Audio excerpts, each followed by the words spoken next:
Selamat pagi anak-anak.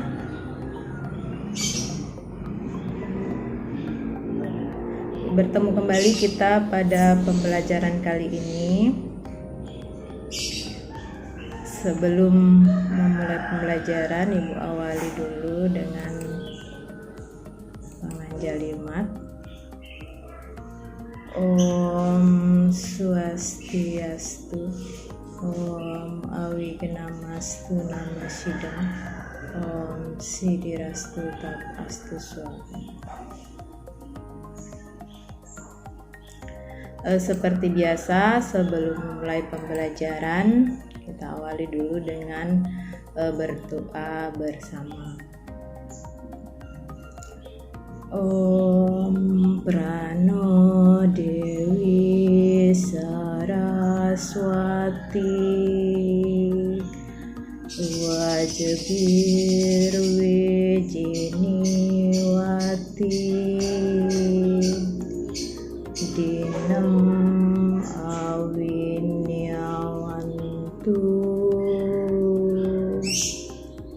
Semoga Sang Yang Aji Saraswati memberikan kecerdasan kepada kita semua. Baik, dalam ajaran agama Hindu mengajarkan bahwa sebelum memulai suatu aktivitas, terlebih dahulu sebaiknya kita melakukan doa seperti apa yang sudah kita lakukan. Sebelum memulai pembelajaran ini, kita sudah mengawalinya dengan berdoa secara bersama. Doa itu merupakan salah satu bentuk pelaksanaan giatnya. Doa ini merupakan wujud bakti kita kehadapan Sang Yang Widi. Nah, dalam pembelajaran kali ini kita akan membahas tentang pancayatnya. Adapun tujuan pembelajaran pada materi pancayatnya itu ada 4. Yang pertama itu adalah pengertian yatnya. Kemudian yang kedua itu adalah pelaksanaan yatnya. Yang ketiga itu adalah kualitas yatnya. Yang keempat itu adalah syarat pelaksanaan yatnya. Kita bahas satu-satu. Terkait dengan pengertian yatnya, ini ada beberapa gambar ya. Gambar ini merupakan bentuk dari pelaksanaan yatnya dalam kehidupan sehari-hari. Nah, dari gambar 1 ini merupakan seorang anak yang sedang melakukan persembahan kehadapan Sang Yang Widi. Jadi ini merupakan bentuk pelaksanaan dewa yatnya. Kemudian gambar 2 di sini adalah sikap aswasancalasana, yaitu sikap bagian dari tahapan Surya Namaskar. Nah, Surya Namaskar ini merupakan penghormatan kehadapan Dewa Matahari. Nah, Dewa Matahari di sini merupakan manifestasi dari Sang Yang Widi. Berarti sikap aswasancalasana ini merupakan bentuk pelaksanaan dewa yatnya.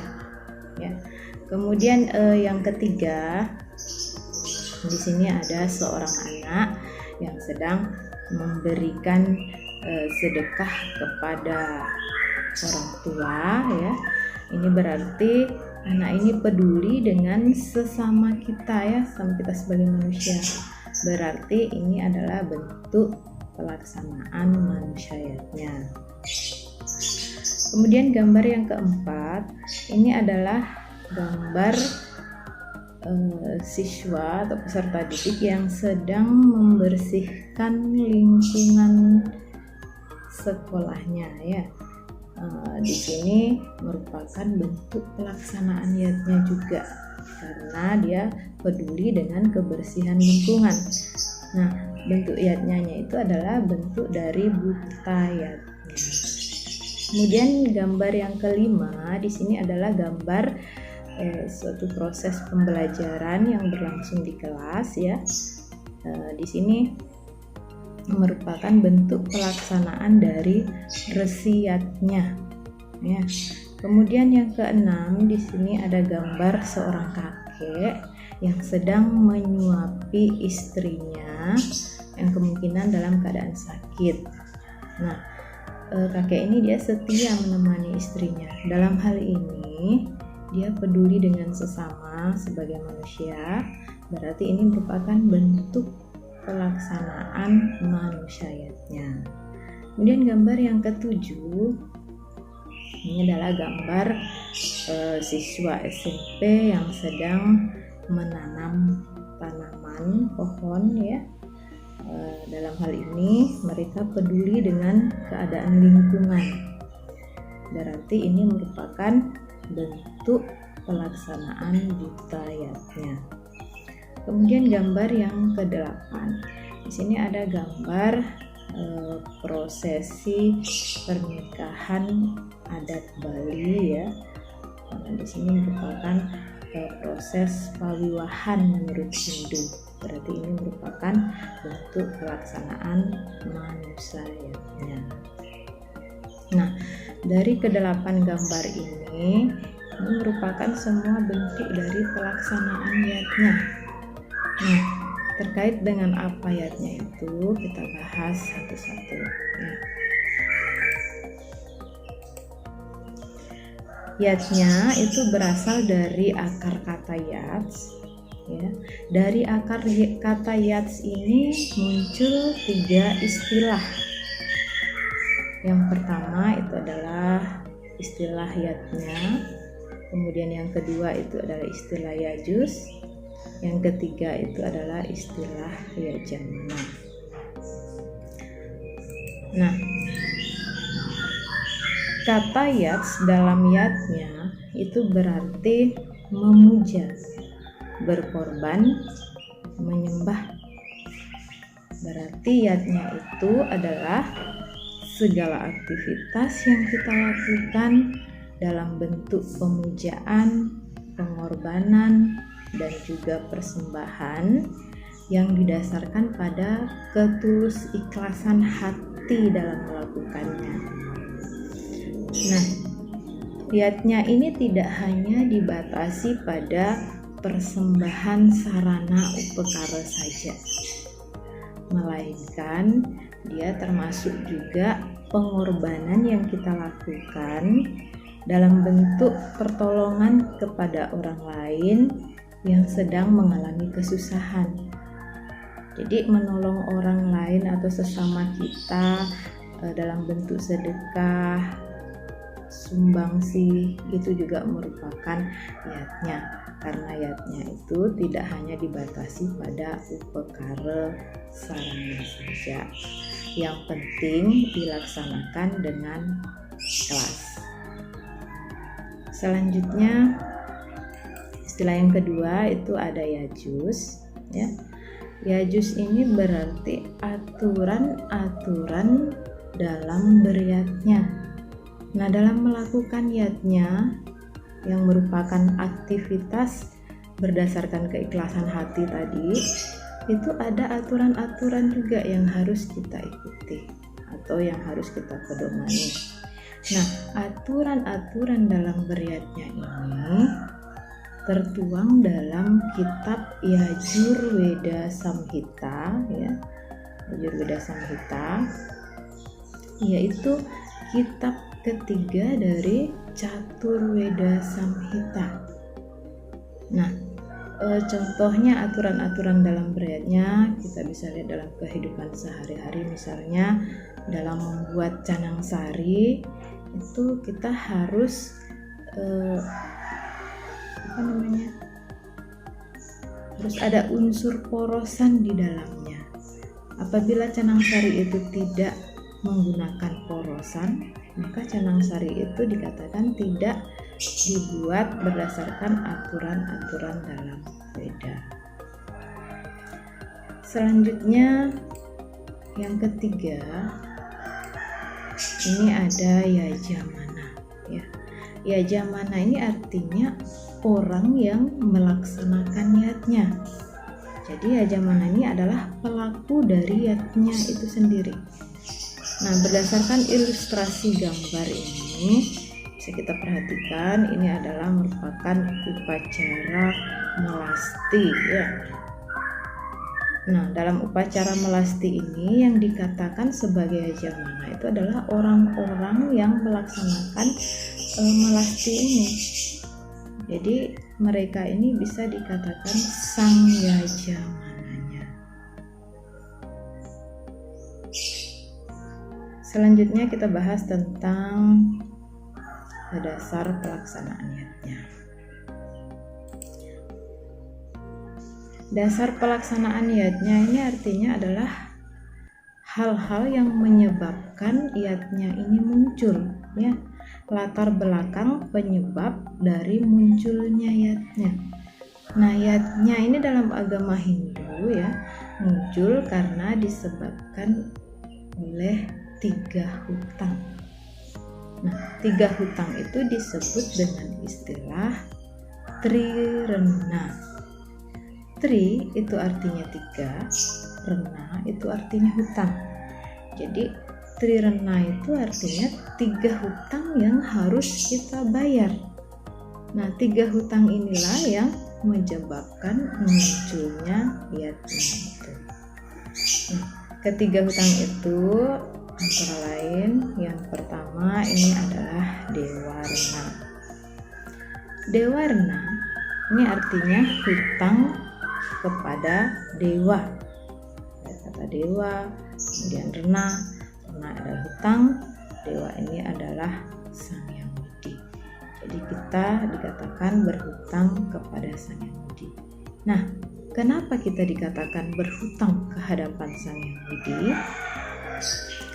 Karena Sang Hyang Widi itu sudah memberikan jiwa kepada kita sehingga kita bisa hidup.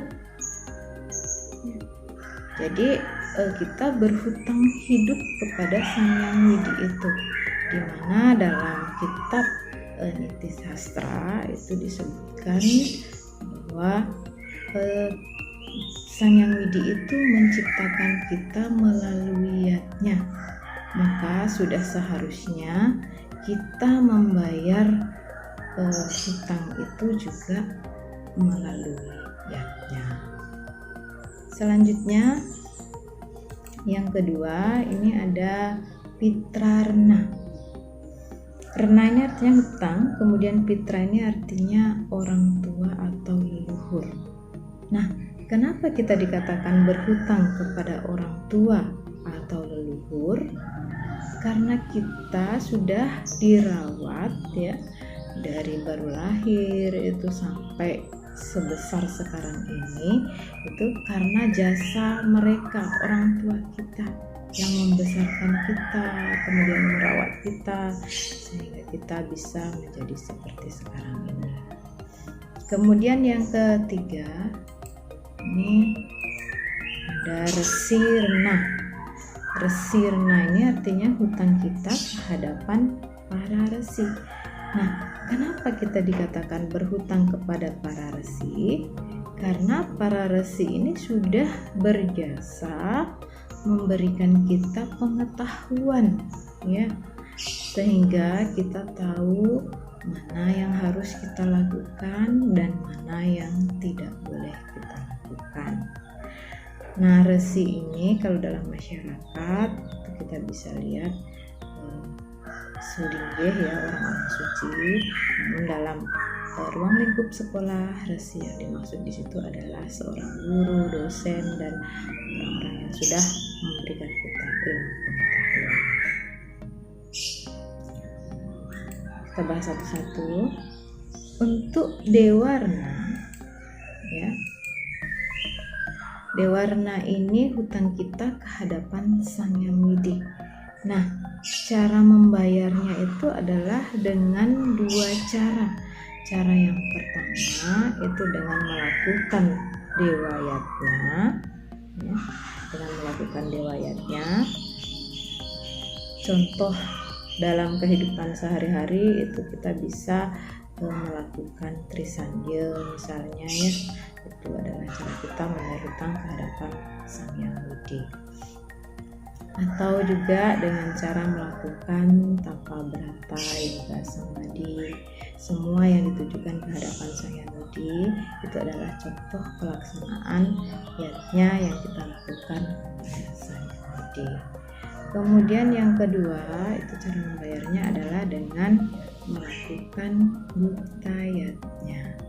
Nah, butayatnya ini dikatakan cara membayar hutang ke hadapan Sang Hyang Widi karena Sang Hyang Widi itu menciptakan lingkungan alam sekitar kita.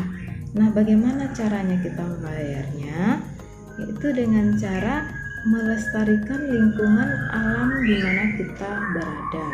Seperti contoh tadi dalam gambar, itu bisa kita membayarnya dengan menanam pohon untuk melakukan reboisasi. Kemudian contoh kecilnya lagi dalam ruang lingkup sekolah, misalnya kita membuang sampah pada tempatnya, itu termasuk bentuk pelaksanaan dari butayatnya. Namun dalam hal upakara itu bisa kita lakukan dengan cara mencari, misalnya bersama pada saat hari raya Nyepi ya. Selanjutnya ini ada pitrarena yang kedua ya, hutang kita ke hadapan orang tua atau leluhur.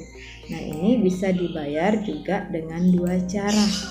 Yang pertama itu adalah melakukan pitrayatnya. Pitrayatnya ini maksudnya yatnya yang kita lakukan kepada orang tua atau leluhur.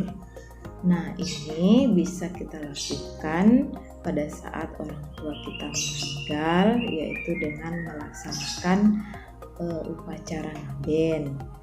Tapi pada saat orang tua kita masih hidup, kita bisa melakukannya dengan cara merawat mereka, kemudian memberikan mereka sedikit rezeki yang kita miliki untuk menjaga kelangsungan hidup mereka ya. Kemudian yang kedua itu adalah dengan cara melaksanakan manusyayatnya. Nah, manusyayatnya ini seperti contoh pada gambar tadi, itu bisa kita lakukan dengan menolong sesama kita sebagai manusia. Misalnya memberikan sedekah kepada orang tua, kemudian memberikan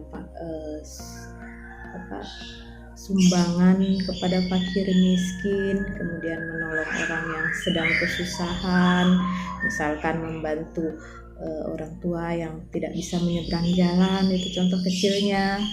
Kemudian dalam bentuk upakara itu bisa kita lakukan dengan melaksanakan upacara yatnya, mulai dari dalam kandungan sampai pada pawilahan. Selanjutnya yang ketiga, di sini ada resirna, hutang kita ke hadapan resi. Itu bisa kita bayar dengan melakukan resiyatnya. Nah, resiyatnya yang dimaksud di sini yaitu memberikan punya kepada sulingge atau orang-orang suci yang sudah memimpin upacara keagamaan, misalnya dalam upacara Purnama Tilem itu memberikan punya pada para pendeta.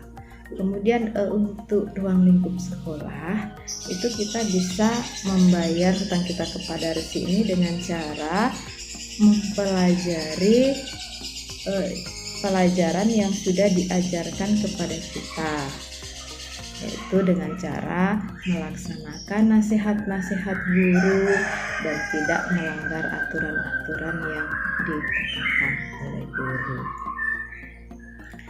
Baik, kita lanjut untuk kualitas yatnya. Nah, kualitas yatnya itu ada 3. Yang pertama di sini adalah tamasika yatnya. Nah, terkait dengan Tamasikayatnya ini diuraikan dalam Sloka Bhagavad Gita Adhyaya 17 Sloka 13. Ini menyebutkan bahwa Widihinam asrastanam mantrahinam adaksinam srada wirahitam yatnyam tamasam paricaksate. Jadi sloka ini menekankan bahwa widihinam asrastanam itu artinya yatnya yang dilaksanakan dengan tidak memperhatikan aturan-aturan atau petunjuk dalam sastra, kemudian asrastanam itu tidak melakukan hidangan makanan, mantrahinam adaksinam tanpa menggunakan mantra, adaksinam tanpa mempersembahkan daksinam, srada wirahitam yatnyam artinya yatnya yang dilakukan tanpa keyakinan, tamasam paricaksate yatnya itulah yang disebut dengan tamasika. Jadi tamasikayatnya di sini adalah yatnya yang dilakukan tanpa berdasarkan petunjuk atau aturan-aturan yang terdapat dalam sastra. Sastra yang dimaksud di sini adalah Weda itu sendiri. Berarti yatnya ini dilakukan atas kemauan sendiri, ya, atas kemauan sendiri, keinginan sendiri, tanpa mengindahkan aturan-aturan yang seperti ini yang harusnya dilakukan. Jadi tamasikayatnya di sini tidak dianjurkan untuk kita lakukan dalam kehidupan sehari-hari karena tidak berdasarkan pada aturan atau pedoman yang terdapat dalam sastra Hindu yaitu Veda. Contohnya ya dalam ruang lingkup sekolah misalnya melaksanakan Trisandya itu dengan menggunakan sarana bunga dari hasil mencuri. Nah, ini tidak dibenarkan karena mencuri itu tidak dianjurkan dalam sastra. Selanjutnya, kualitas yang kedua itu adalah rajasikayatnya. Tentang rajasikayatnya ini juga diuraikan dalam kitab Bhagavad Gita Adhyaya 17 Sloka 12. Disebutkan bahwa abhisandaya tupalam dambartam apicaiwayat ijyate baratasrasta tamyatnyam widirajasam. Nah, rajasikayatnya ini menekankan bahwa abhisandaya tupalam artinya bahwa yatnya yang dilaksanakan itu mengharapkan palam yaitu hasil atau ganjaran. Dambartam apicaiwayat ya, dambartam ini artinya kemegahan atau kemewahan dan juga kekayaan ya. Jadi yatnya yang dilaksanakan berdasarkan kemegahan dengan tujuan menunjukkan kemampuan, kemudian kekayaan. Ijyate baratasrasta, wahai Arjuna, itulah yatnya yang bersifat rajasika, tamyatnyam widirajasam ya. Jadi jelas bahwa Raja Sikayatnya itu adalah yatnya yang dilakukan dengan mengharapkan hasil atau pahala, kemudian dilakukan dengan tujuan menunjukkan kemewahan. Dalam hal ini artinya pamer, ya. Jadi yatnya yang dilaksanakan dengan tujuan pamer itu disebut dengan Raja Sikayatnya.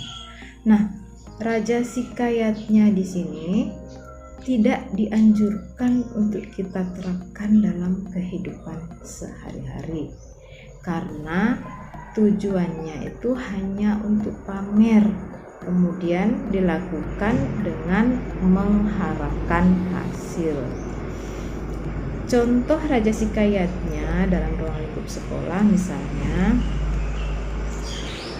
si Ayu misalnya melaksanakan Trisandya pada saat ada guru yang mendampingi, tapi ketika tidak ada guru yang mendampingi, si Ayu tidak melaksanakan Trisandya. Berarti dalam hal ini Trisandya yang dilaksanakan Ayu tujuannya hanya untuk ditahu sama gurunya.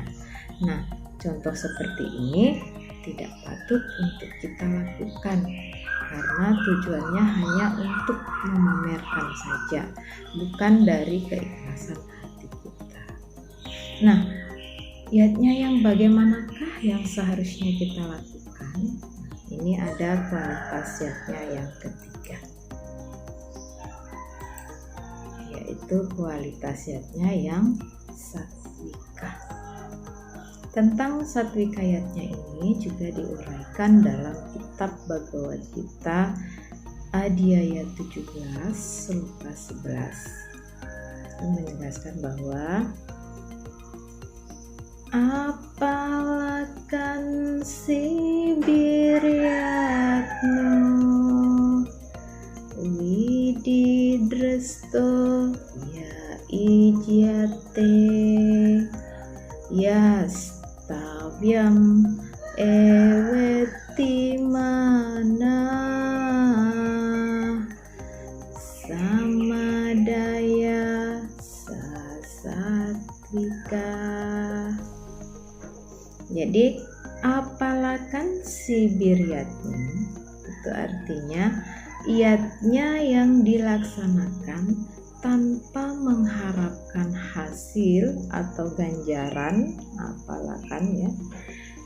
Kemudian wididresto ya ijyate, dilakukan berdasarkan petunjuk atau aturan-aturan dalam sastra. Yastavyam eweti manah, didasarkan pada keikhlasan hati dan pikiran. Samadaya sasatvika itu disebut dengan yatnya yang satwika. Jadi yatnya yang satwika itu adalah yatnya yang dilaksanakan berdasarkan aturan dalam sastra ya, kemudian dilakukan tanpa mengharapkan hasil atau ganjaran ya, dan didasarkan pada keikhlasan hati kita dalam melaksanakannya. Itulah yang disebut dengan satwikayatnya.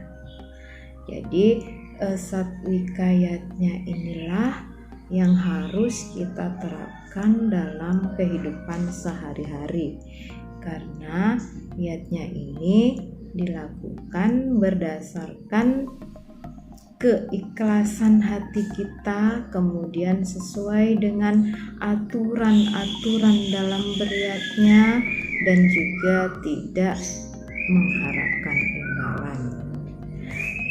Karena satwikayatnya ini dilakukan dengan keikhlasan hati, maka yatnya ini dilaksanakan atas dasar kewajiban kita untuk melakukan yatnya itu. Artinya tidak dengan keterpaksaan. Ya. Selanjutnya masuk pada syarat yatnya yang satwika. Nah, untuk mendapatkan niatnya itu berkualitas satwika, itu ada beberapa syarat yang harus kita lakukan ya. Yang pertama itu ada sastra. Sastra ini artinya bahwa niatnya itu harus dilakukan berdasarkan aturan-aturan dalam sastra. Sastra yang dimaksudkan dalam hal ini adalah kitab suci Weda, yaitu bagian dari Yajurveda Samhita yang memuat tentang aturan-aturan dalam beryatnya. Kemudian syarat yang kedua itu adalah srada. Srada ini artinya keyakinan. Berarti dalam beryatnya itu kita harus didasarkan pada keyakinan kita akan kebesaran dari Sang Yang Widi itu. Selanjutnya yang ketiga itu ada lascarya.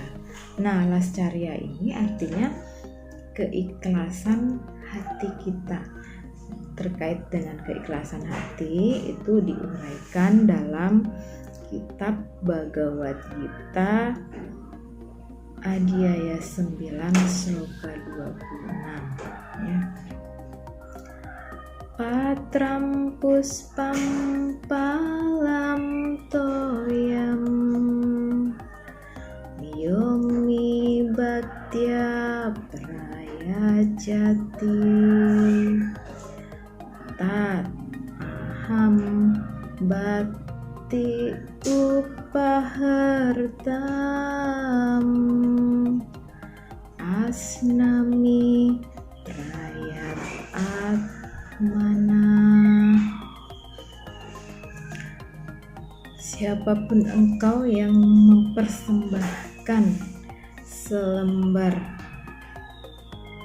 daun, sekuntum bunga, sebiji buah, dan seteguk air, patram puspam palam toya yomi bhaktya prayasati, mempersembahkan dengan keikhlasan hati, tat aham bhakti upartam, akan aku terima dari hati penyembah yang suci, asnami prayat atmana ya. Jadi Sang Yang Widi itu akan menerima persembahan kita. Yang penting kita melakukannya dengan dasar ikhlas, ketulus ikhlasan, walaupun kita hanya dapat mempersembahkan selembar daun, kemudian sekuntum bunga, sebiji buah, dan seteguk air. Beliau akan menerima dari hati yang suci apabila kita mempersembahkannya dengan keikhlasan hati. Jadi dalam hal ini bukan besarnya niatnya itu yang dilihat, melainkan ketulus ikhlasan hati kita dalam mempersembahkan niatnya itu. Syarat yang selanjutnya itu ada daksina. Jadi daksina ini merupakan salah satu perkara yang harus ada pada saat kita melaksanakan niatnya. Nah, ini ada ilustrasi gambar tentang daksina. Dalam daksina ini juga harus ada dana yang kita persembahkan. Ini dijadikan sebagai sarana untuk persembahan sulinggih pada saat memimpin upacara agama. Syarat berikutnya ini ada mantra dan gita. Mantra itu artinya kalimat-kalimat suci yang dilantunkan oleh sulinggih pada saat memimpin upacara agama, seperti yang terlihat pada ilustrasi gambar di samping. Nah, di situ seorang sulinggih sedang memimpin upacara agama. Beliau harus melantunkan mantra-mantra atau kalimat-kalimat suci dalam melaksanakan upacara upacara agama tersebut.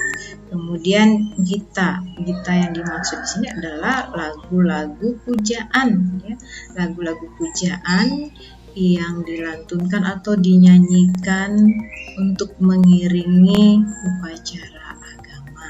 Seperti yang terlihat pada ilustrasi ini, ada ibu-ibu yang sedang menyanyikan lagu-lagu pujaan untuk mengiringi upacara agama atau yatnya. Syarat berikutnya itu ada nasmita. Nasmita ini artinya bahwa dalam beryatnya kita tidak boleh menunjukkan kemewahan, kekayaan, kemegahan yang kita miliki. Intinya kita tidak boleh pamer, ya. Seperti ilustrasi gambar ini menunjukkan bahwa melaksanakan yatnya dengan kemampuan yang tinggi, dengan bantal-bantal yang tinggi, ini membutuhkan biaya yang tinggi pula. Bukan ini yang dimaksudkan, melainkan kita membuat gebogan itu harus disesuaikan dengan kemampuan yang kita miliki. Jadi ini yang terakhir itu adalah anasewa. Anasewa di sini artinya persembahan kepada tamu, ya, kepada para tamu. Jadi dalam melaksanakan upacara yatnya kita juga harus mempersiapkan persembahan kepada tamu, itu berupa makanan. Jadi dalam hal ini bisa disebut dengan istilah atiti puja. Jadi demikianlah pembelajaran kali ini. Kita masuk pada kesimpulan. Yang pertama itu adalah pengertian yatnya. Yatnya ini merupakan segala aktivitas yang kita lakukan berdasarkan keikhlasan hati. Kemudian dasar pelaksanaan yatnya ini muncul karena disebabkan adanya trirena, 3 hutang yang harus kita bayar, sehingga cara membayarnya itu adalah dengan melaksanakan yatnya. Kemudian yang ketiga itu adalah kualitas yatnya. Jadi dalam kualitas yatnya itu ada 3, yaitu tamasika yatnya, rajasika yatnya, dan satwika yatnya. Namun yang harus kita terapkan dalam kehidupan sehari-hari itu adalah satwika yatnya. Kemudian syarat yatnya yang satwika itu ada 7. Seperti yang sudah dijelaskan tadi, bahwa inti dari syarat pelaksanaan yatnya itu adalah disesuaikan kembali dengan desa kala patra di mana kita berada. Jadi intinya adalah melaksanakan yatnya itu harus dengan keikhlasan hati. Nah, demikian kesimpulannya. Harapannya itu adalah kita mampu melaksanakan yatnya itu sesuai dengan kemampuan yang kita miliki. Selanjutnya ini ada post test, mungkin yang bisa anak-anak kerjakan nantinya. Pak Made adalah seorang buruh tani di desa. Hasil kerjanya masih kurang untuk memenuhi kebutuhan makan sehari-hari keluarganya. Namun Pak Made selalu ikhlas dalam beryatnya, khususnya pada saat ia harus membayar iuran pembangunan di pura. Ia tak pernah mengeluh dan ia lakukan sepenuh hati. Walaupun untuk membayar iuran tersebut, Pak Made harus berhutang kepada tetangganya. Jelaskan pendapat kalian terhadap perilaku Pak Made dan kaitkan jawaban kalian dengan kualitas yatnya. Selanjutnya Ibu tutup pembelajaran ini dengan mengucapkan Param Santih. Om Santi